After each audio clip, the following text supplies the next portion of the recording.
પાલક, મેથી અને લીલા ધાણા આ ત્રણેય ભાજીનો એકદમ નવો અને યુનિક નાસ્તો બનાવીશું। હેલો ફ્રેન્ડ્સ, સ્વાગત છે તમારું મારા કિચનમાં।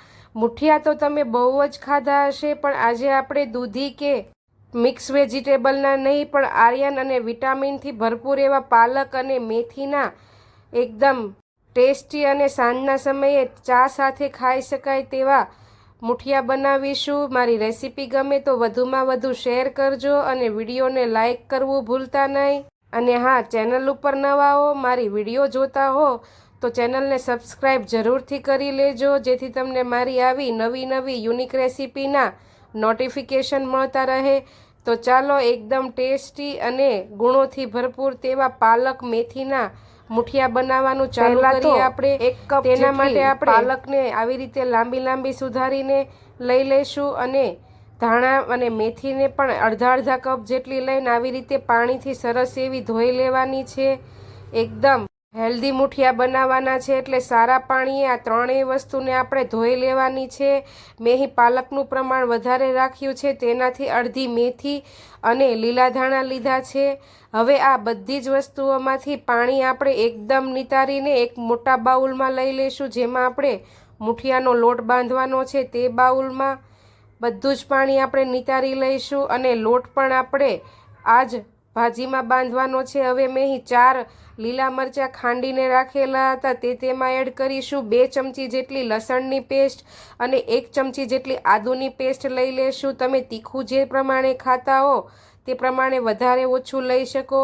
10 થી 12 મીઠા લીમડાના પાન ઝીણા સુધારીને લીધા છે અને 2 મોટી ચમચી જેટલા તલ લીધા છે। તલ ઓપ્શનલ છે, પણ નાખો તો ટેસ્ટ સરસ આવશે। 1 ચમચી જેટલા અજમાને આપણે હાથથી મસળીને આવી રીતે નાખીશું અને 1 ચમચી જેટલી લીલી વરિયાળીને પણ હાથથી મસળીને આપણે નાખીશું, જેથી તેના ક્રંચથી તેનો ટેસ્ટ વધારે આવશે।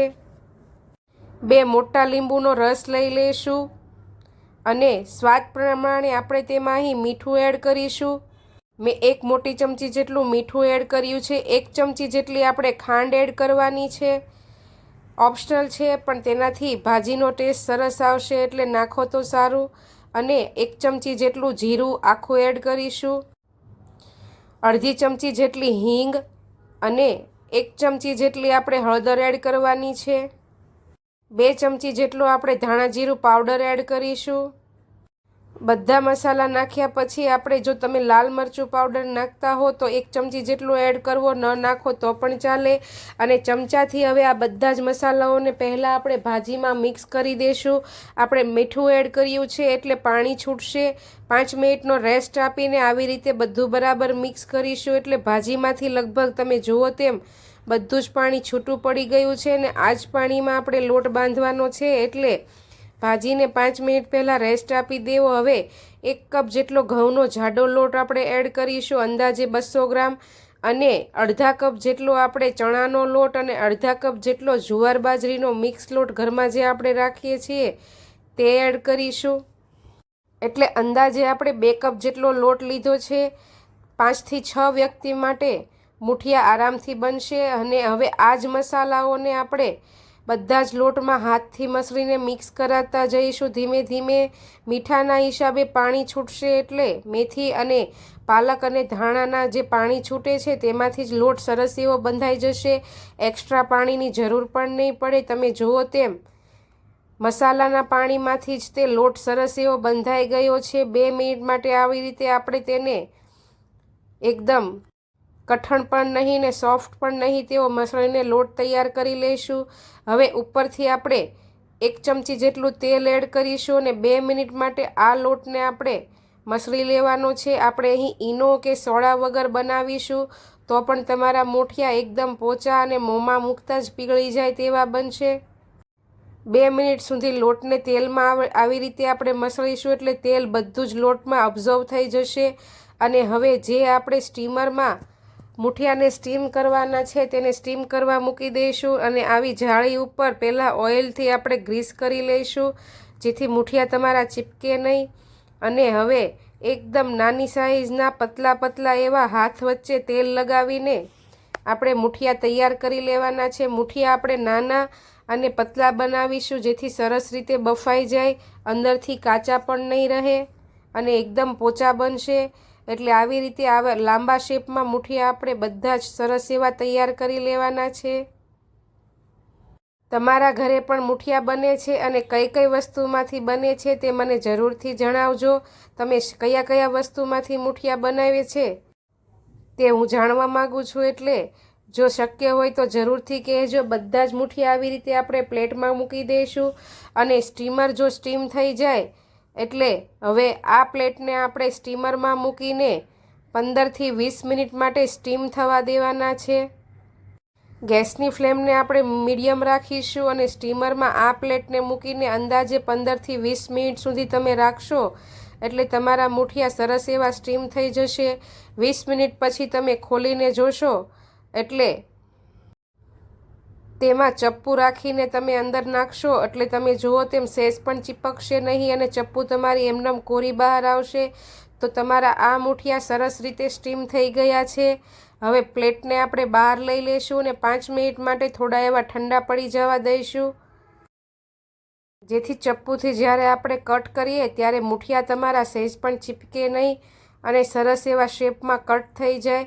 હવે થોડા એવા ઠંડા પડી ગયા પછી આવી રીતે ધારવાળી ચપ્પુથી આપણે એક સરખી સાઈઝના મુઠિયાને કટ કરી લેવાના છે અને પછી વઘારવાના છે. એટલે આવી રીતે બધા જ મુઠિયા આપણે પહેલાં રાઉન્ડ શેપમાં કટ કરી લઈશું. મુઠિયા બધા જ કટ થઈ જાય પછી આપણે તેનો વઘાર કરવાનો છે.